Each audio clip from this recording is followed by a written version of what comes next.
Diponegoro. Pangeran Diponegoro adalah anak dari Sultan Hamengkubuwono III dan Raden Ajeng Mangkarawati yang memiliki nama asli Raden Mas Antowiryo.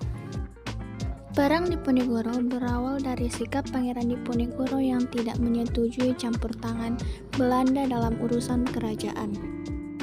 Di sisi lain, kerajaan seakan tak berdaya menghadapi campur tangan politik pemerintah Belanda. Tetapi justru banyak oknum dari kalangan pejabat kerajaan yang justru hidup mewah dan tidak memperdulikan penderitaan rakyat. Kekecewaan Pangeran Diponegoro memuncak ketika Patih Danurejo atas perintah kolonial Belanda memasang patok-patok pembuatan rel kereta api melewati makam leluhurnya. Pangeran Diponegoro yang muak dengan sikap Belanda kemudian menyatakan gerakan perlawanan dan menyatakan perang. Perang Diponegoro yang juga dikenal dengan sebutan Perang Jawa adalah perang besar yang berlangsung selama 5 tahun di Pulau Jawa.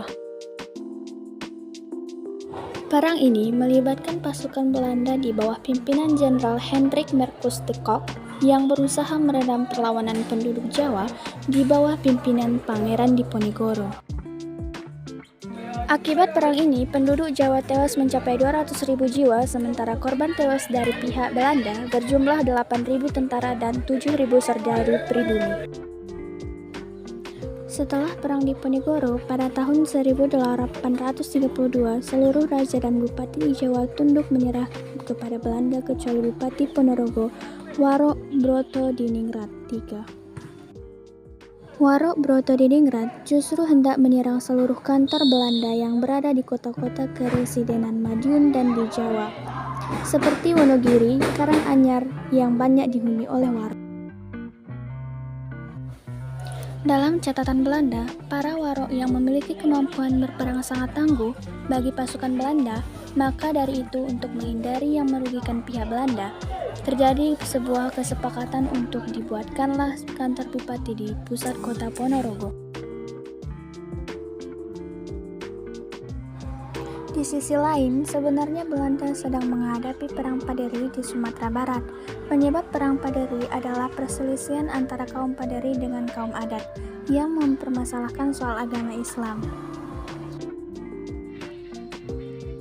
Saat inilah Belanda masuk dan mencoba mengambil kesempatan. Namun, pada akhirnya Belanda harus melawan baik kaum adat dan kaum Paderi yang belakangan bersatu. Perang Paderi berlangsung dalam 2 babak. Babak 1 antara 1821 sampai 1825 dan babak kedua antara 1831 sampai 1838.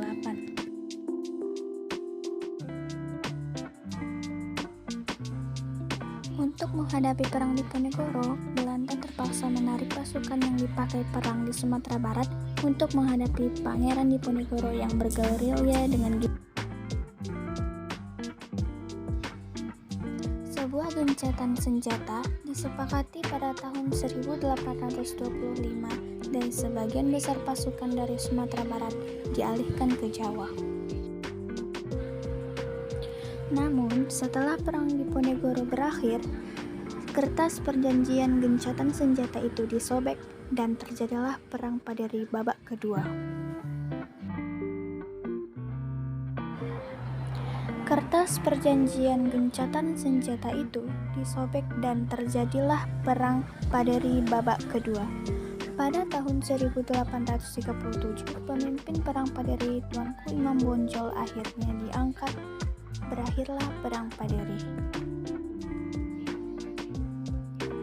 Dalam peperangan Diponegoro dimenangkan oleh pihak Belanda. Setelah kekalahan tersebut, Pangeran Diponegoro ditangkap dan diasingkan ke Manado dan dipindahkan ke Makassar sampai beliau wafat tanggal 8 Januari 1855.